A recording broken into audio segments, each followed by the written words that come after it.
LEAP, Dyslexia Awareness and Action, in our colleges and universities. A panel discussion presented by LEAP, linking educators and parents. This panel held April 15th, 2015 at the Urbana Free Library. Moderated by Topper Steinman. Our panelists tonight include Cynthia Johnson, Nan Goggin, and Kathy Robinson. Well, we want to welcome our people here, and certainly our people here, and viewers who may watch and view to this program this evening titled Dyslexia Awareness and Action in our colleges and universities. This is a program sponsored by LEAP, Linking Educators and Parents. We've been a program that's been around for about 8 years now, under the incredible guidance of a woman by the name of Marilyn Kay, who said not to mention her name. How did I do, Eric? Thank you very much. Thank you. We're going to start with our panel introducing themselves, and then I'll make an effort to moderate a brief discussion or a little bit of a 20-minute or so discussion with our panelists. And then we'll turn it to our audience and welcome comments or questions from you, and play this totally by ear and see where we land. LEAP is an organization, just for your awareness, whose mission it is to bridge issues that face people with dyslexia and who learn differently with life success. We meet regularly, we sponsor other programs, and we're available on Facebook and on the web, and so that information is listed in the back, and you're welcome to get that too. And there's some handouts as you leave that you're all welcome to see also. Let's start by welcoming three experts, three people who have been there, done this in varied ways, shapes, and forms. They're going to tell you a little bit about who they are, what they do, and then I'll come at them with some stuff, and we'll see where we land. Cynthia starts. Hi, I'm Cynthia Johnson. I'm a professor in speech and hearing science at the University of Illinois. I teach future speech-language pathologists, and my specialty is children's language impairments and children's language development. So my primary specialty is difficulties acquiring spoken language, learning to use grammar and vocabulary, consonants and vowels, learning to use language socially in one's native language. I've been at the university for 34 years, and I have 3 sons. One's in a doctoral program, one just started as a freshman at the University of Illinois, and I have a son who's a junior in high school.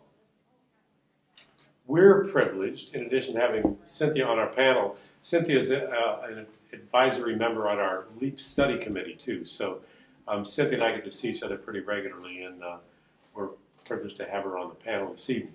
Cynthia, thanks for joining us. Oh, thank you. Nan. My name is Nan Goggin. I'm a professor at the School of Art and Design. My background is printmaking. I started a new media program here. But I'm director of the School of Art and Design right now, and I've been here for about 24 years. I have 2 children as well. My kids are out of college. One is studying tea and will be going to grad school or working at Kendall, going to a cooking degree.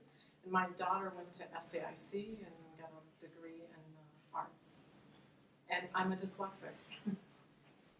So we're privileged in lots of ways, shapes, and forms to have Nan with us this evening. And you'll hear more about the experience of her experiences growing up, certainly, and dealing with some of her own issues. And then, wow, and you're the director of a department at the University of Illinois. And there shouldn't be a wow attached, but there may be. So, Nan, thanks for joining us. Kathy. Hello, my name is Kathy Robinson. I'm the Director of Disability Services at Parkland College, where I've been for 4.5 years. My career spans about 30 years, where I've served in various positions relative to my background in counseling and student development. Thanks. Appreciate your being here. Thank you. And Kathy and I go back a ways, and the level of support that she provides for those of us who learn differently at Parkland and places like it is phenomenal. So Kathy, welcome. So you can see we're privileged to have three people who know their arenas, and I'm going to hit them with some comments. I normally start with some questions, but I want to go after the eye of the hurricane a little bit. So if you'll bear with me, and then if any of this strikes your chords, we certainly want you to ask questions and make comments as a result of any of the comments that are made up here too. So let's go after the eye of the hurricane. I'm going to read a sentence to you and ask you to comment. College is meant for our best and brightest. Hardly are students with dyslexia and other learning challenges among our best and brightest. Comment. Well, I'm at the University of Illinois. They do pride themselves on having students who are the best and brightest. But I have to say that when I teach undergraduate class with 140 students, and in that class, 4 to 6 of my students will leave to take their exams privately, and they get time and a half on their exams. So I'm imagining that in that group are individuals with dyslexia and learning disabilities, and they are often at the very top of my class of 140. I teach graduate classes. I taught one in the fall and then one this spring, and I have had 2 students in each of those graduate classes that takes their examinations privately over at the Disability Resources and Education Services. I had a handout back there. It's called DRES, and they're some of my best students. So I certainly would not think that intellectual giftedness has any, suffers any from dyslexia. In fact, it remains strongly intact, I would say. Snap.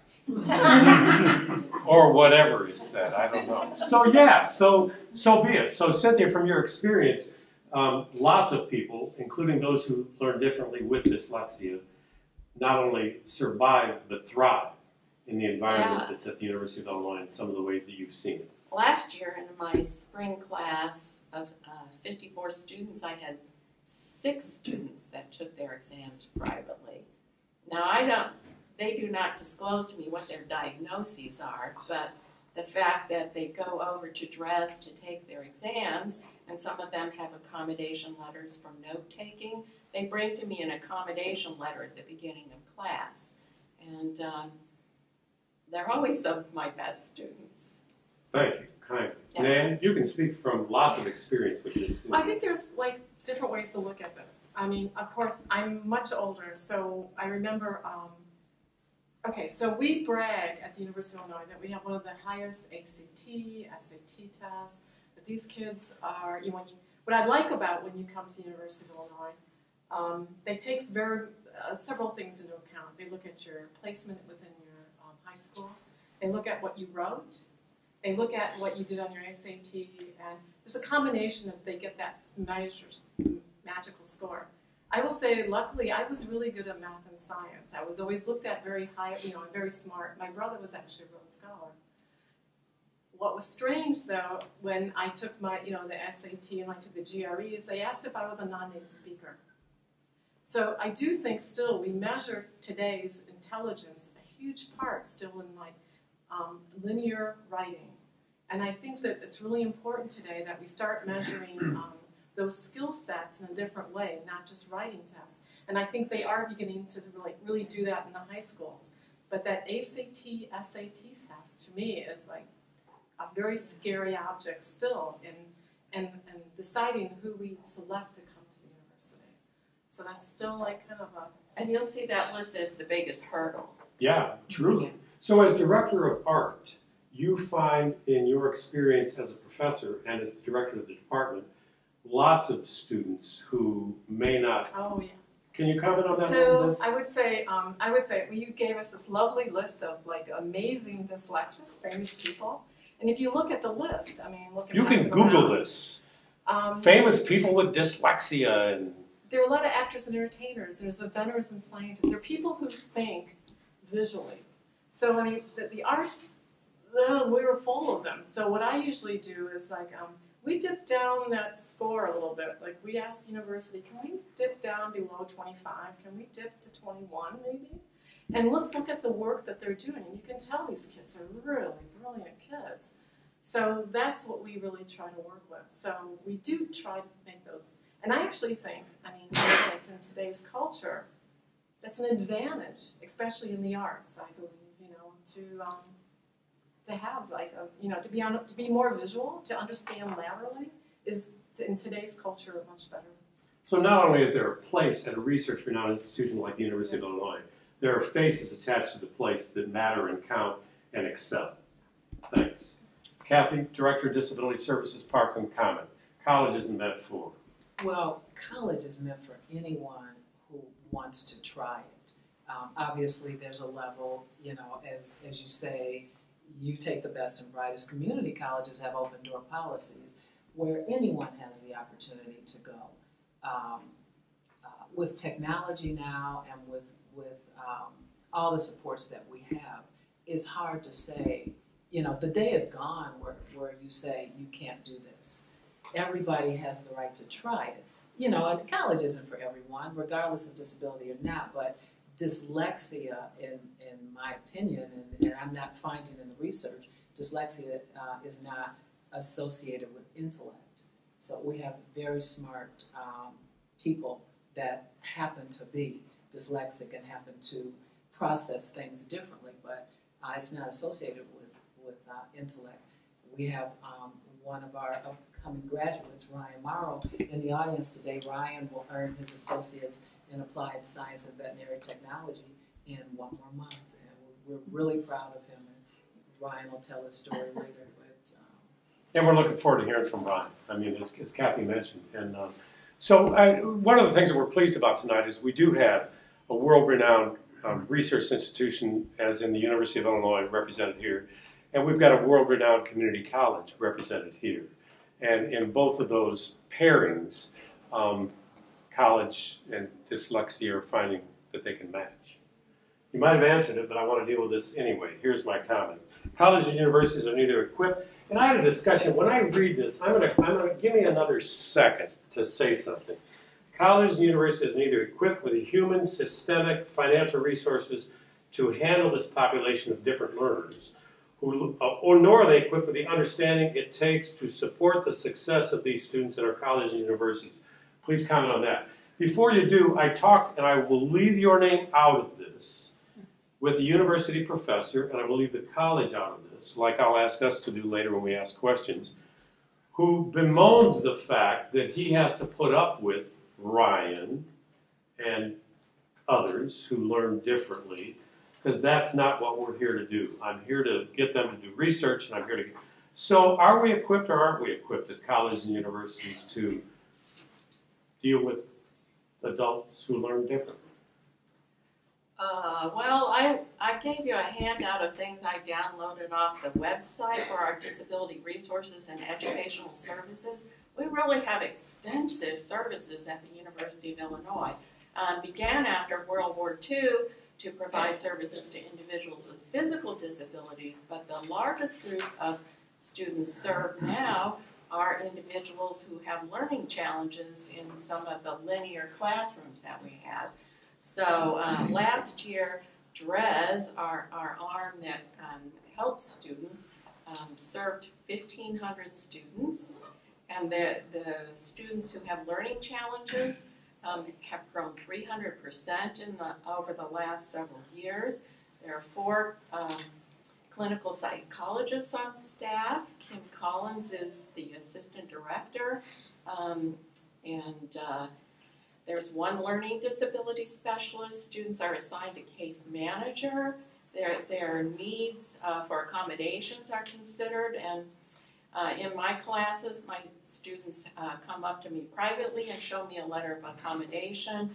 I worn a microphone for that fed the hearing aid of one of my students who was hearing impaired. I put captions on my videotapes so my hearing impaired students could enjoy the videotapes of children speaking.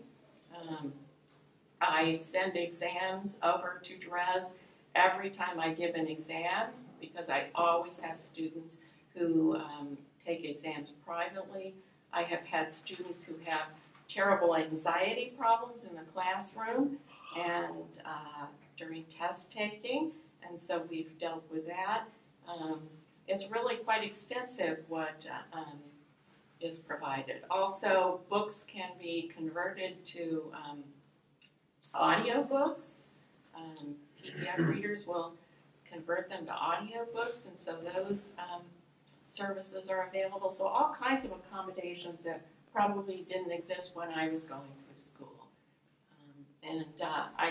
I downloaded a lot for you about DRES. And that's pick-upable in the back for those who choose Yes, to do it's that. right on the corner of the table back. And those who are viewing can get access to this through a link that we'll provide with Facebook and through our web too. So in fact, the University of Illinois, from your perspective, is equipped. Yes, and they will deal with learning disabilities, attention deficit hyperactivity disorder, autism,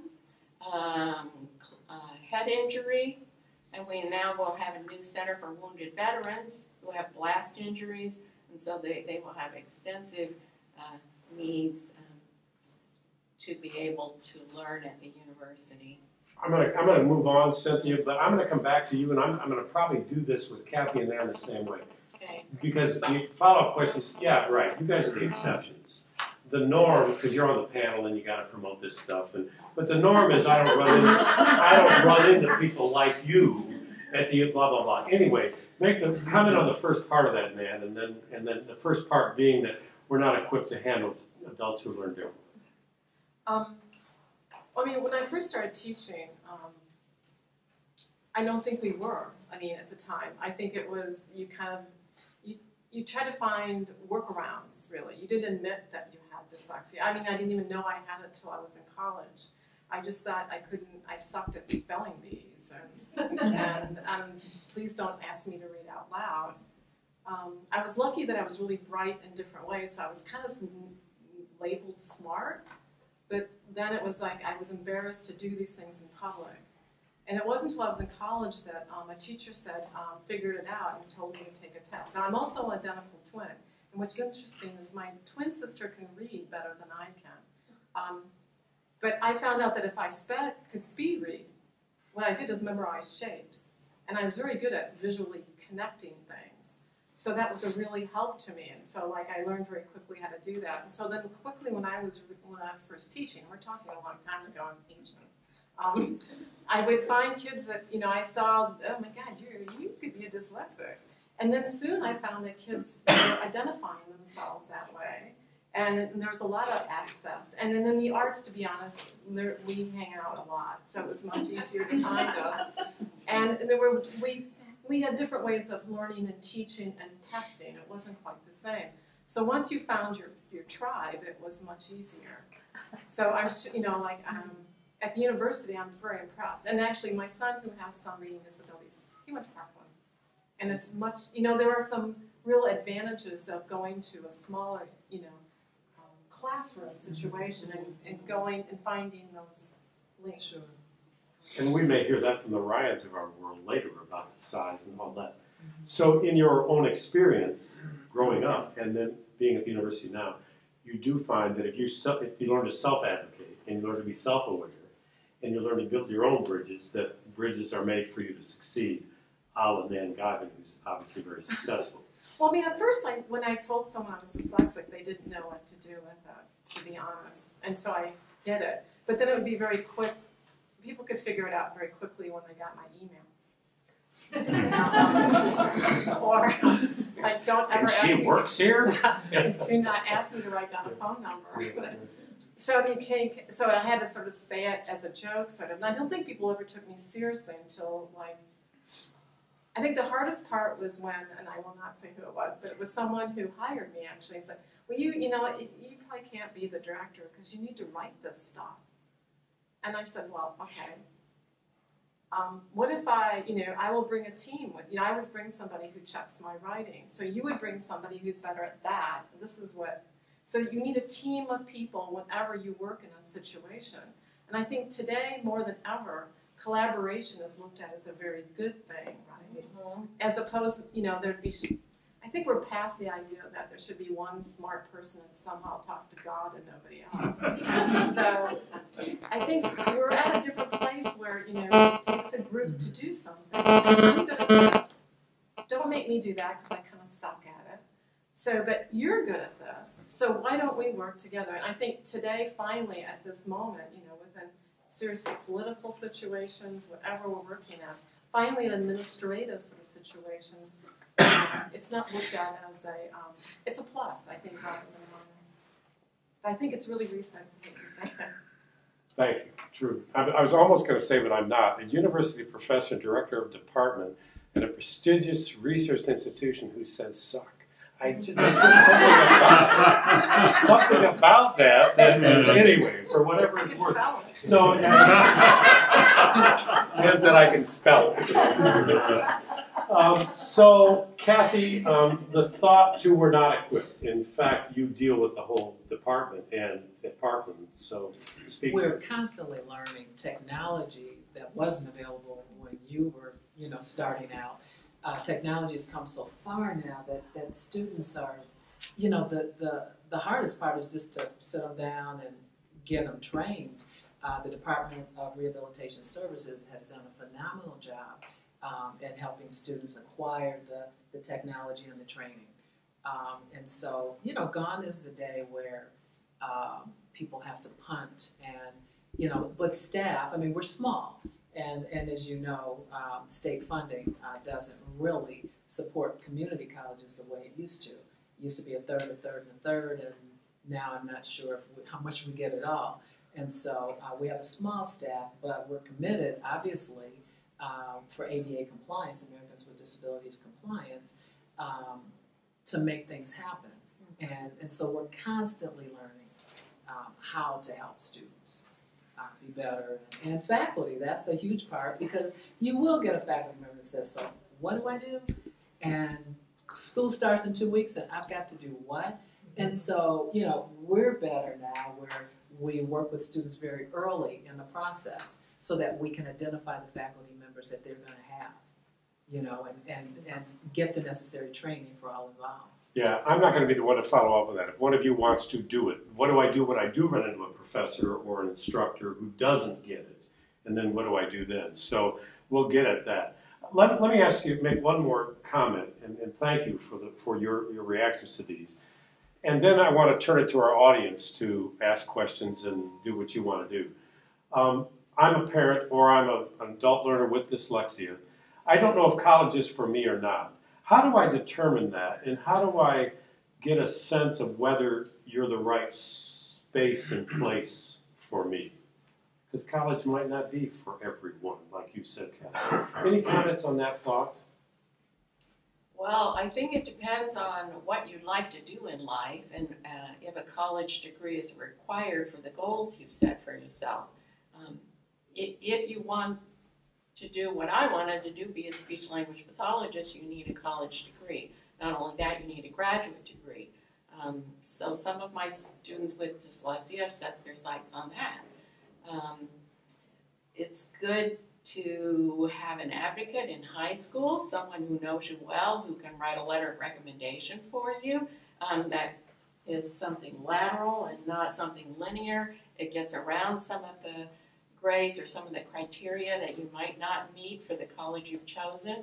Choose your college well. Look to see if they have disability resources. Go visit and make sure what it really offers is what's on the web page. Talk to other undergraduates who are at that university or who have graduated from that university to see how welcoming it was.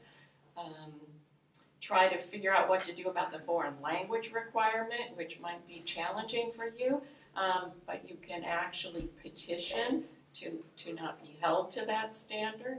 And I think choose your major wisely to play to your strengths. If you want to do things that don't require college, then hey, don't go to college. Yeah. It's about passion. Yeah. You just have to figure out what it is that you want to do, and if you want to do it, nothing should stop you. It has nothing to do with dyslexia. About 10 years ago, maybe 15 years ago, We started a class, it's a gen ed, okay, so in university you have a composition 1. And a lot of kids test out of that in high school. They come here and have to take what's called Comp 2. And that's supposed to be a composition, a writing class within the area of your expertise. So it might be in math, English, whatever. So we decided, we created one, and Joseph Squire started, and I helped him. It was called Writing with Video, because we felt that a lot of students at this point needed to really understand another writing tool. How do you really write with video? So it had to make all the composition 2 things that criteria for gen ed. So that meant rewrites. It wasn't like, you know, that this would just be an easier way to get around it. We found very quickly that, well, you got a laptop at the time, so it was very, you know, it was very hip at the time, but, and it was a 3-fer, as they call it, in the kids' language, like common for 3 gen ed requirements. But the kids who take it right now are kids with, who are non-native speakers, because English is difficult. You know, like these are kids who already speak 1 language, 2 languages. And I'm sure there's kids in there that, you know, that might be dyslexic. But the idea that we have many ways to communicate, and we shouldn't be held to one form. So I would say college is for you if you want to go to college. And there's so many different forms and types. You know, there's state, there's public, there's private, there's arts. There's all these different types. So it has nothing to do with, it's more your passion, not who you are, what you look like, what you speak like. There are 150 majors at the University of Illinois. And you can choose one that is your passion. And everyone changes their major at least once. So. Yes. And if you don't know what you want to do, that's why we're here. Community colleges there's a place for everyone. We have the Office of Career Services that will help you, the students explore what they need, what they want to do, whether they like people or things or process.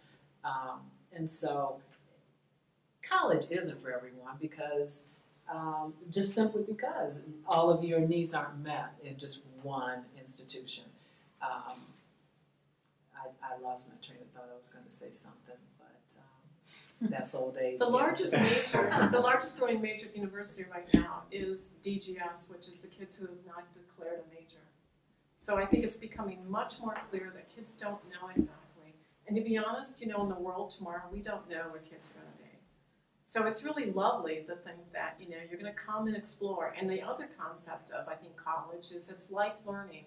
Hopefully it isn't like you do 4 years, you get out and you know everything, because we know that's not true.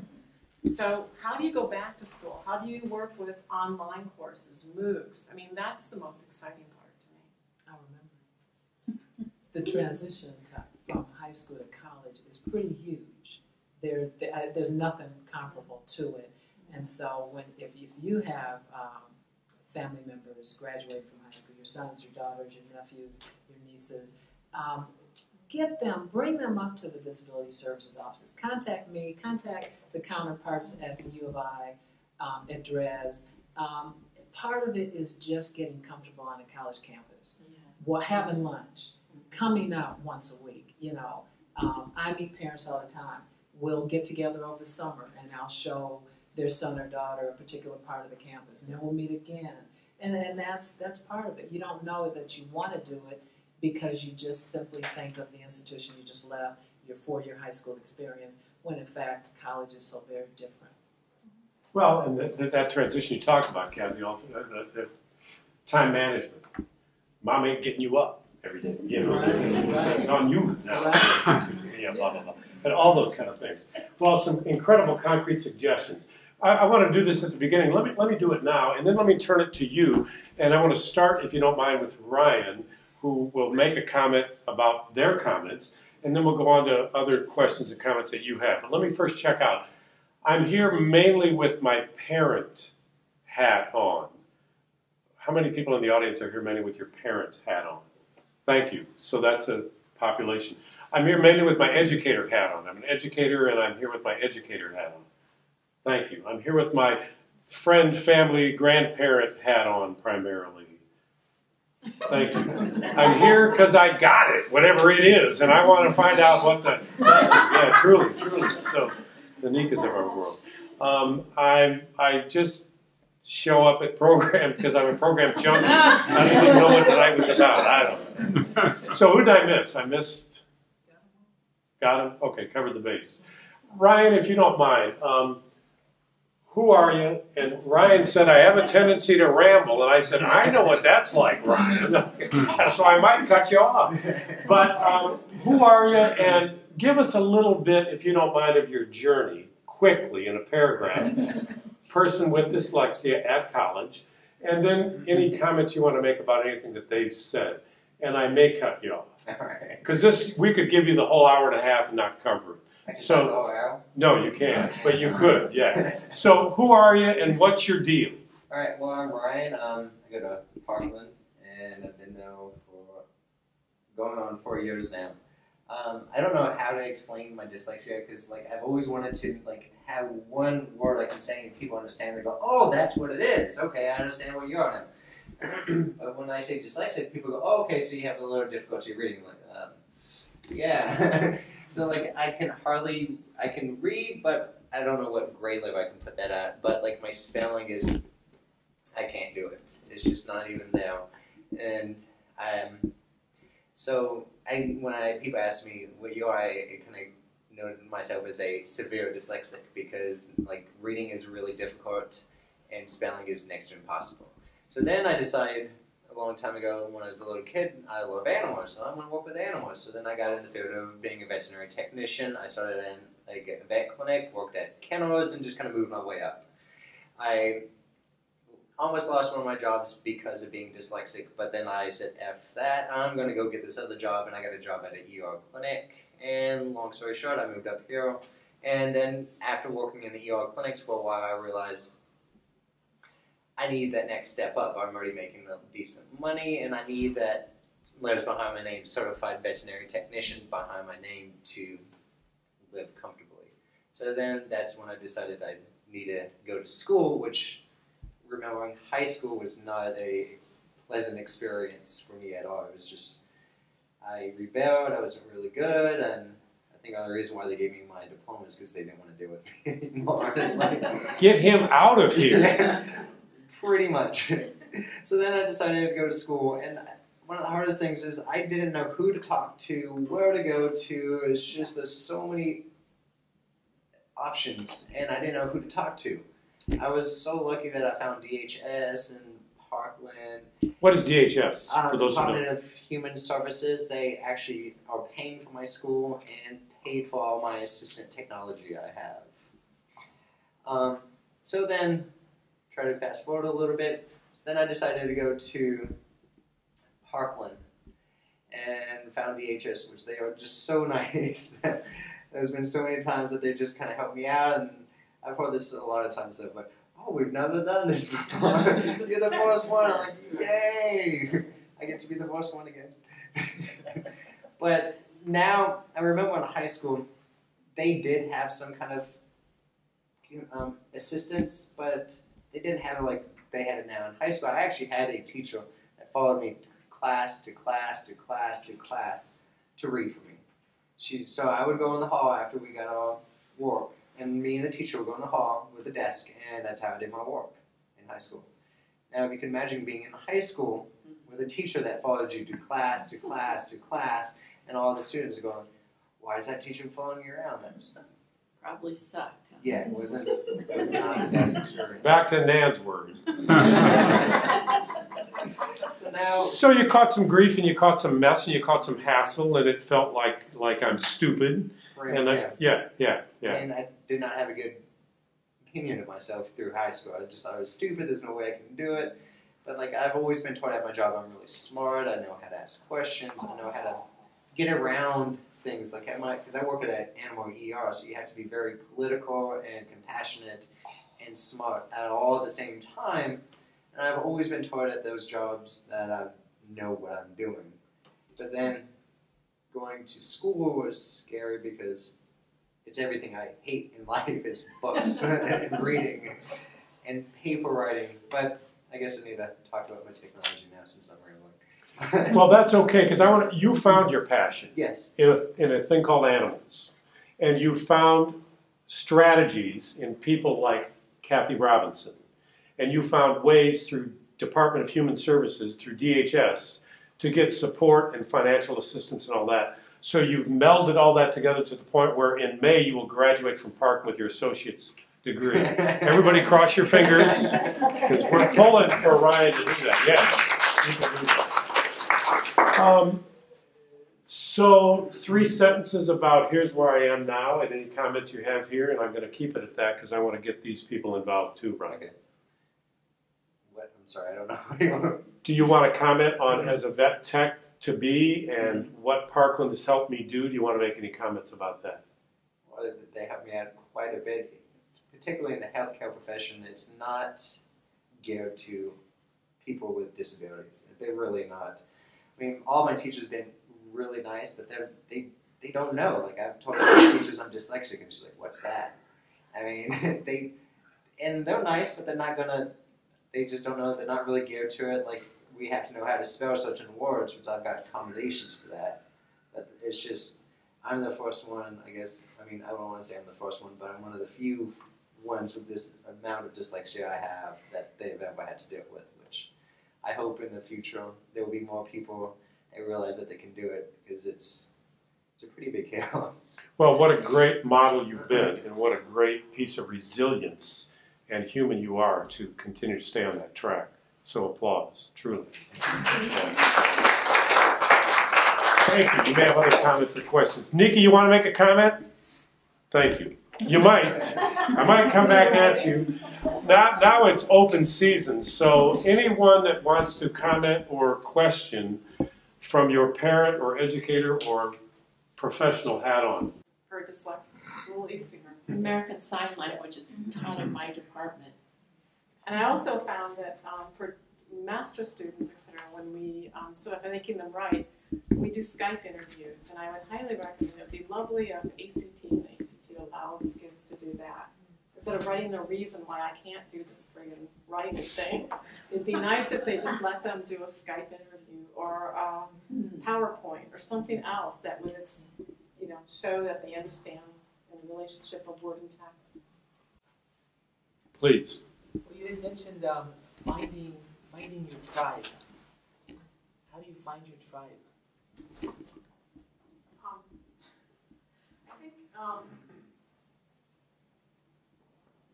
I think high school is difficult for a lot of people, and I don't think you have to be a dyslexic. And middle school is difficult. So I think the most marvelous thing about going to a college of some sort or a group, is that you can find people like you, no matter how strange or interesting or different. Like, I still like punk music, and I can find those people on campus. So I do think it's a really lovely time. It's a stressful time. I think kids, I think it's the most stressful time. You're a grown-up suddenly. I remember the time my parents left me off at Michigan with my trunk. It was kind of like, see ya. And you're going, okay. So I mean, I think it's more stressful now than it was even then, because there's expectations of when you get out with this degree, you've got a job waiting. That doesn't mean that anymore. So I think the lovely part, and at the University of Illinois, and I'm sure it's like this. I mean, what I like about this community, you have so many choices. But I think one thing I always tell the kids that come to my school, if you tell them what major you are, they try to put you in a dorm close to where you are. But we also have in the arts something called Unit 1. There's these still living learning experiences that you can learn that are really great. And I think it started like in the 70s. I think it was kind of a hippie concept, but it's a great one that's still there.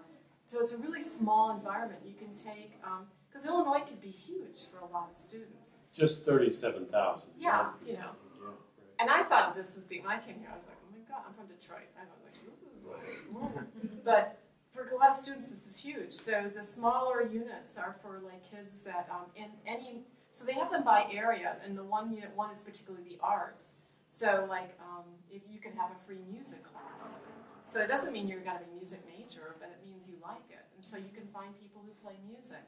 And then the classes are very small. It's your gen eds, it's your math, it's your... So then you can venture out and take the bigger classes. And you can even be part of this community and not live there. So that, I think there's these different groups that you can find somebody to connect with, It might have dyslexia, they may not, but at least they understand a relationship. Can I ask where the question came from, or it's none of our business? Well, no, actually, I was thinking that you were referring to the tribe of other dyslexics. How do you find them? I did, when I was Thank first you. here. Thank you. When I was first here, I did try to find those students. It was clear that I could pick them out, and they weren't self-identifying. I don't think today. We don't wear it on our forehead, do we? I mean, you know, although some of us do, we wear it on how we, whatever, but we don't wear it there. So. And I was like, at the time, so one of my students worked for Adobe. It's a long story, but some people at Adobe were dyslexic. They had these books. They gave me all these. So I became this person. If someone, finally on campus, like in the arts, people found out like I was the teacher that was a dyslexic. So I'd hand out these books. And so finally I was sort of like connecting kids. But then suddenly I realized I didn't need to do that. And I think it was because in the grade schools and high schools, people said it out loud. It wasn't such a, now I'm not any way near where you are. I'm considered a dyslexic. It was really hard for me to read unless I follow a line. My sister doesn't have that issue. She can't read fast.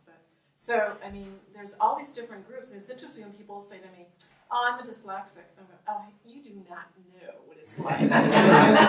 Could you flip that TH thing? Don't even go here with me. And it kind of pisses you off a little bit when someone says that. You're like, okay, man, so. We could go a lot more with that, I know. Let's go, Sarah here, and then come right back here. Thank you. Did you want to do any tribal comments? I mean, and I say that, I mean, like at Parkland. Well, I will say that the university just this semester has asked faculty to identify, self-disclose if they want to, that they have a disability. I think this will be really curious to see how many of us have disabilities. And that data has not been collected before. Our chancellor is embracing diversity and thinks that we have to have diversity in order to have excellence. If you don't have people who think outside the box, you're not going to have leadership. And among those leaders, Pat Malik from Dres has spoken about individuals with disability. So we may discover that many of the people that we work with have disabilities as well. And I must say that I've been teaching for 36 years, and I think I've had a number of colleagues who probably had dyslexia. Could be you, Ralph. I mean, whoever Ralph is, I don't know who Ralph is, but it could be Ralph. Thank you, Cynthia. Sarah? Just speaking to the tribe, finding your tribe thing. So I'm a parent of a dyslexic child, and to me, it was apparent immediately what I needed to do, and that was to find an organization in town and to attend their meetings and volunteer for them and to immerse myself in it. And it was so easy for me to find my tribe. But I found that little by little, not everybody chooses to do that. You know, it's hard for them. And it's crazy how over 2 years now, it's taken so long to find these parents of dyslexic kids or to identify the dyslexic kid because it's not the same for everybody. You know, people aren't as willing to face it as quickly, I think. And it's not easy. They might not have the personality just to jump in there and say, hey, I want to help and I want to be part of your organization. But even when I've had friends with kids with other learning differences or things that happen to be going on, I can't believe it doesn't occur to them to show up at a meeting and to start becoming part of that culture. And I'm sure, you know, on campus, there's got, you know, even showing up at Dres and maybe not even wanting to do that, but in asking, you know, your counselors and saying, hey, can you hook me up with someone, and they can ask somebody. But I guess the point being, not everybody is as quick to do it, but it's so accessible if you're willing to do it and if you're comfortable. So I've been trying to get parents to be more comfortable to meet in small groups or even to come to these meetings. And I'm still even leery about kind of, you know, asking people pointedly, come to this meeting. You know, I'm sitting here and I'm like, oh, I wish this person were here and this person were here. Why didn't I make them come? And I don't know why I didn't. Not make them, but I can be convincing. And I feel like even my husband should be here. Every time I come here, I'm like, why isn't Chad here? Why isn't he here? You know, there's just so much to be learned from these things, and you know, you really have to make it a priority.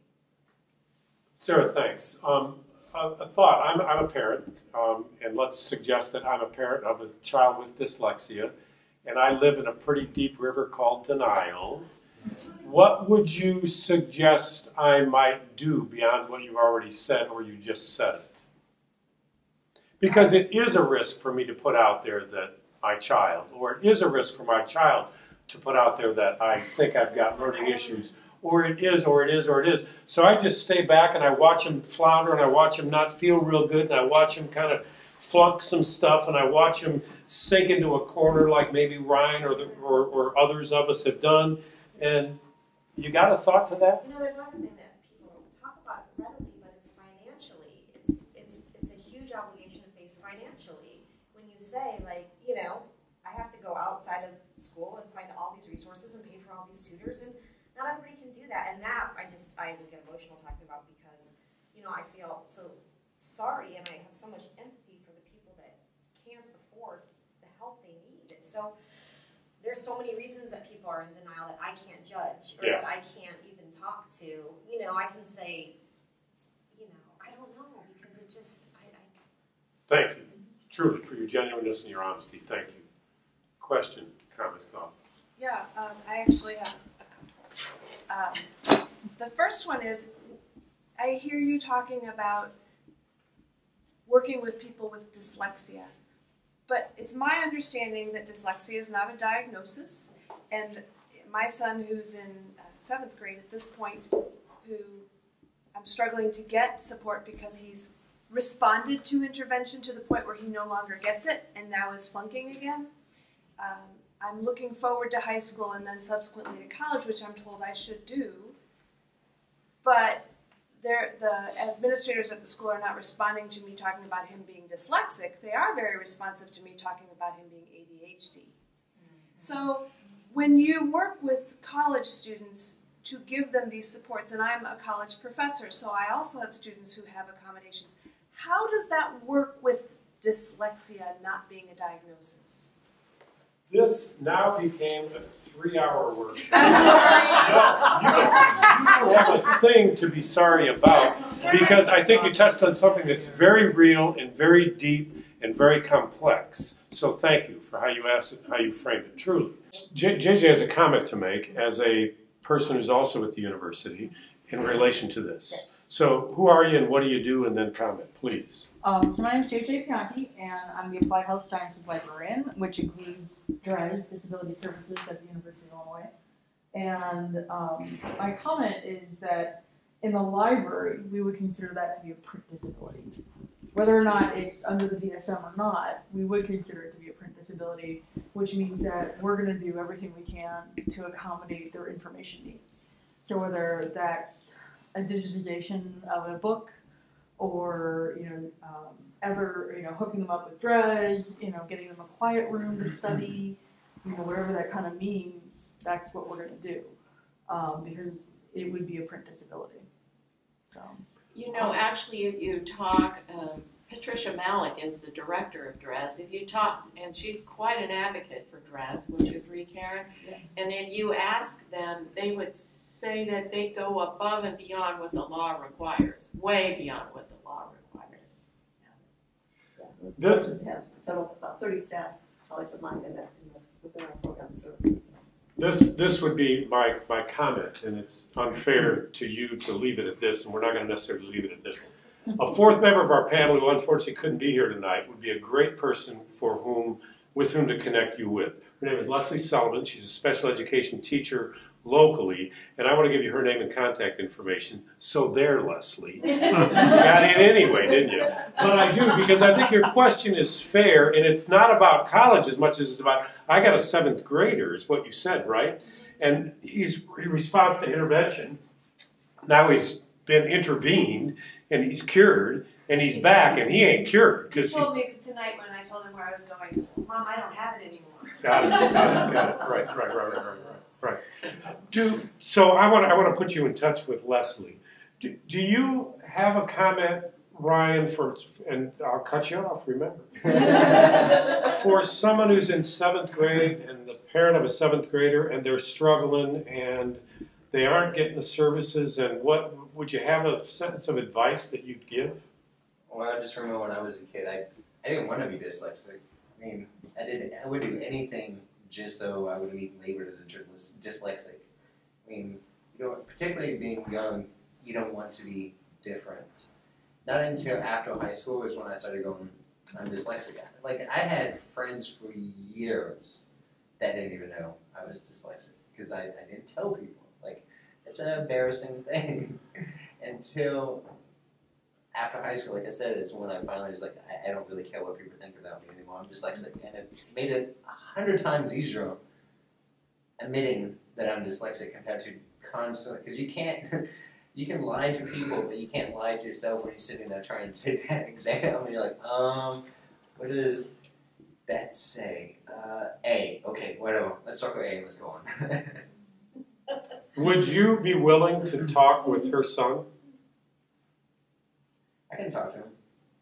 If afterwards any of that connection could be made, I'd just offer it as a thought for you, Ryan.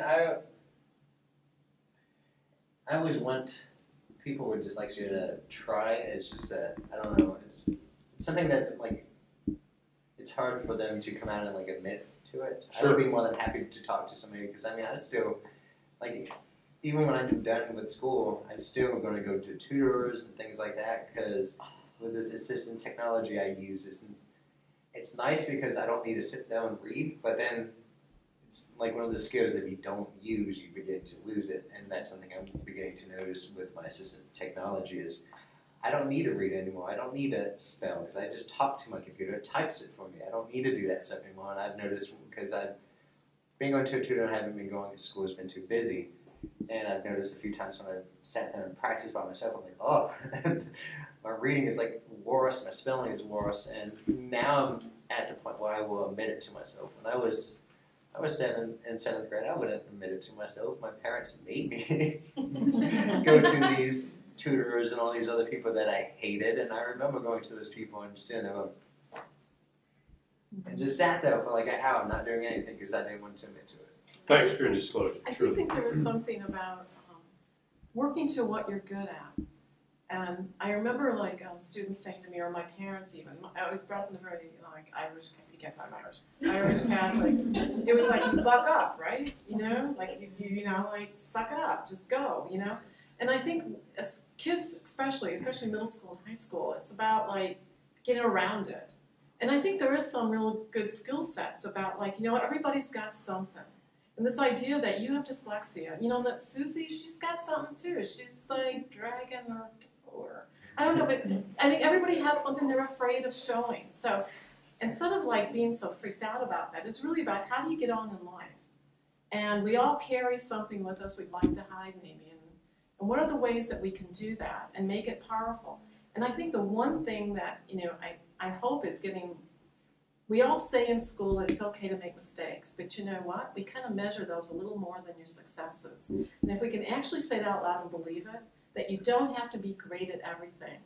Be one with what you're good at and be okay with saying, you know what, I'm going to give, like you said, I don't want to get worse at it. I want to give it a shot. But you know what? Don't hire me to do that. I'm good at this.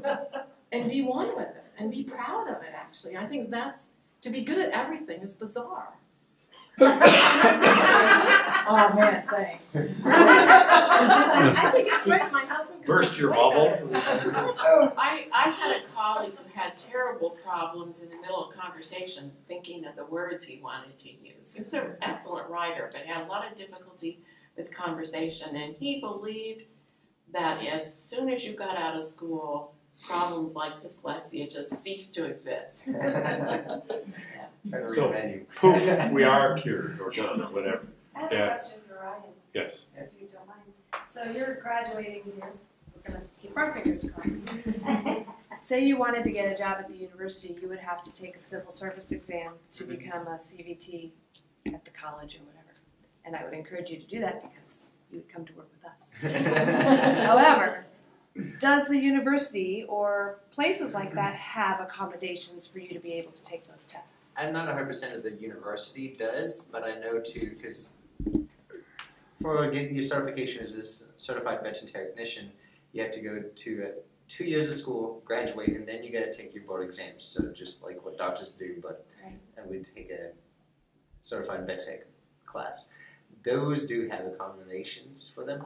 I imagine U of I does. I'm not interested in looking at the U of I. already have a job that I'm more than happy with. Right. But I know that they do have a combination. I can't even say that word right. It's all right. That they do have that. It's a pain in my tuchus to try to talk to the person that I'm supposed to be talking to because I've been calling and emailing and nobody's replying. So I imagine it's going to be one of those things I'm going to show up and be like, I'm here, and this is what I need. We'll help you. Ron. Yeah, I have a feeling it's going to be one of those things. And you can ask for accommodations on the ACT. From what I've read, you might have to push quite a bit, and there might be a delay, but you can ask for accommodations, like more time. And even individuals without dyslexia, there was an article in the News Gazette that students are now taking the ACT 4, 5, 6 times, and they're taking training courses to get ready for it. So I know one of my children took it 3 times, didn't like it. I think everybody's different, and that's what you want to aspire to, actually. Thank you. And that's where I'm going with my second piece. Take away thought or comment that you want to make, and Nan just had hers unless you got another one. And yours is everybody's different, and we all aspire to be that anyway. Thank you. Kathy, a takeaway thought or comment? Just explore, research, keep in touch with people, ask us questions. We can also help you and guide you to other institutions, not just Parkland or the U of I, but we have a basic set of knowledge and people that we can refer you to for your learning needs. But I hope that you will consider Parkland. Thank you. Cynthia? If you want to go to college, you should be able to go to college. Nowadays, it's possible for anybody. Maybe it wasn't when I was young, but it is nowadays. And there are many universities that have wonderful disability resources.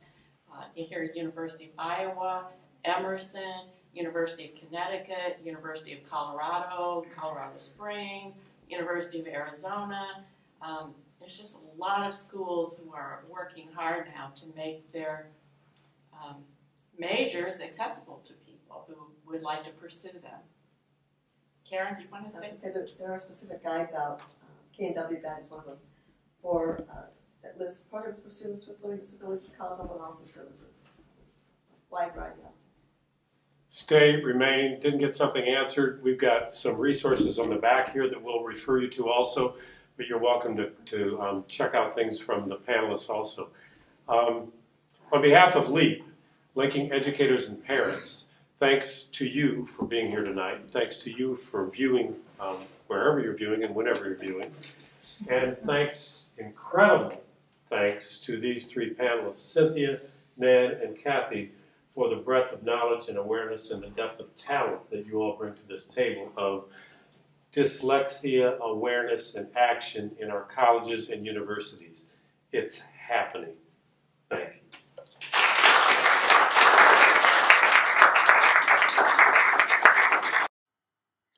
You can reach Marilyn Kay at mfk@spcglobal.net. You can find LEAP at facebook.com/linking educators and parents. You can find the previous LEAP panel by searching by its title, Dyslexia and Learning Differences, on YouTube or following the link below. Thank you for viewing our program.